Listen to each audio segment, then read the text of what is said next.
Every morning the maple leaves. Every morning another chapter where the hero shifts from one foot to the other.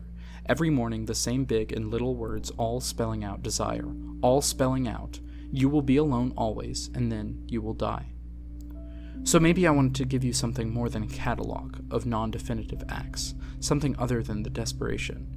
Dear so-and-so, I'm sorry I couldn't come to your party. Dear so-and-so, I'm sorry I came to your party and seduced you and left you bruised and ruined, you poor, sad thing. You want a better story. Who wouldn't? A forest, then, beautiful trees, and a lady singing, love on the water, love underwater, love, love, and so on. What a sweet lady. Sing, lady, sing. Of course she wakes the dragon. Love always wakes the dragon, and suddenly, flames everywhere.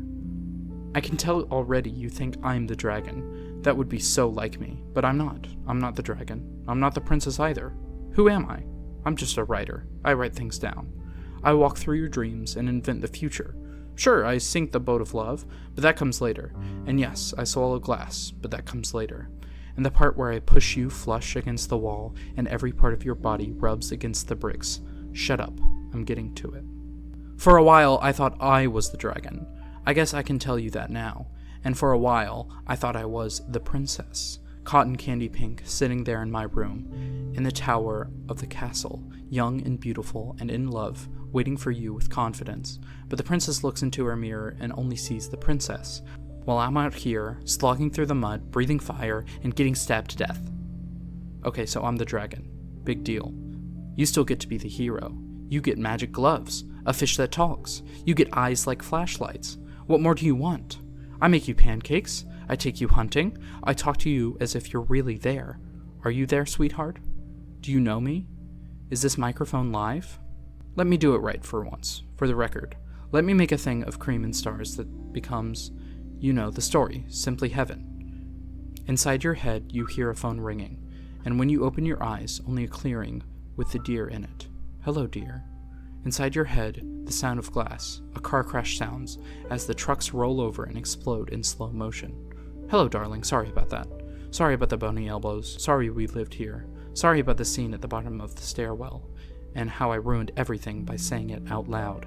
Especially that, but I should have known. You see, I take the parts that I remember and stitch them back together to make a creature that will do what I say, or love me back.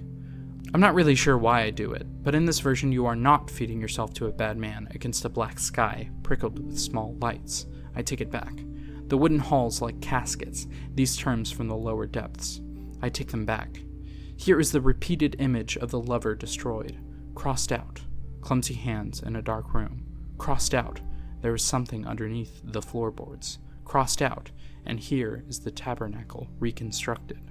Here was the part where everyone was happy all the time and we were all forgiven, even though we didn't deserve it. Inside your head you hear a phone ringing, and when you open your eyes, you're washing up in a stranger's bathroom, standing by the window in a yellow towel, only 20 minutes away from the dirtiest thing you know. All the rooms of the castle except this one, says someone, and suddenly, darkness. Suddenly only darkness. In the living room, in the broken yard, in the back of the car as the lights go by, in the airport bathrooms gurgle and flush, bathe in a pharmacy of unnatural light. My hands looking weird, my face looking weird, my feet too far away. And then the airplane, the window seat over the wing with a view of the wing and a little foil bag of peanuts. I arrived in the city as you met me at the station, smiling in a way that made me frightened. Down the alley, around the arcade, up the stairs of the building to the little room with the broken faucets, your drawings, all your things. I looked out the window and said, "This doesn't look that much different from home," because it didn't. But then I noticed the black sky and all those lights. We walked through the house to the elevated train, all these buildings, all that glass, and the shining, beautiful mechanical wind. We were inside the train car when I started to cry. You were crying too, smiling and crying in a way that made me even more hysterical. You said I could have anything I wanted, but I couldn't say it out loud. Actually, you said, love for you is larger than the usual romantic love. It's like a religion. It's terrifying.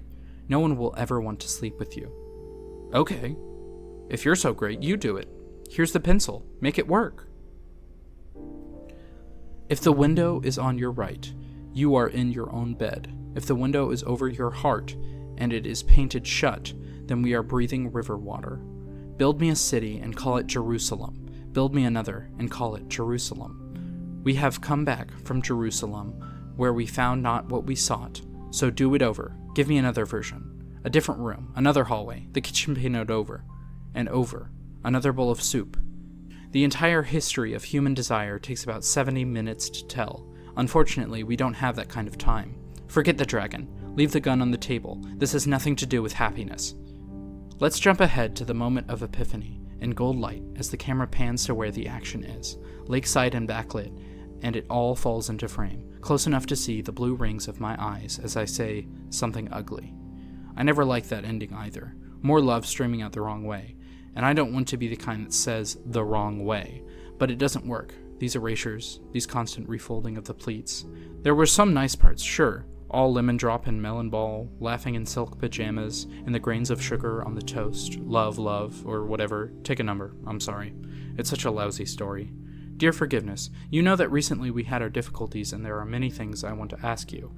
I tried that one time, high school, second lunch, and then again, years later, in the chlorinated pool. I am still talking to you about help. I still do not have these luxuries. I have told you where I'm coming from, so put it together. We clutch our bellies and roll on the floor. When I say this, it could mean laughter, not poison. I want more applesauce. I want more seats reserved for heroes. Dear Forgiveness, I saved a plate for you. Quit milling around the yard and come inside.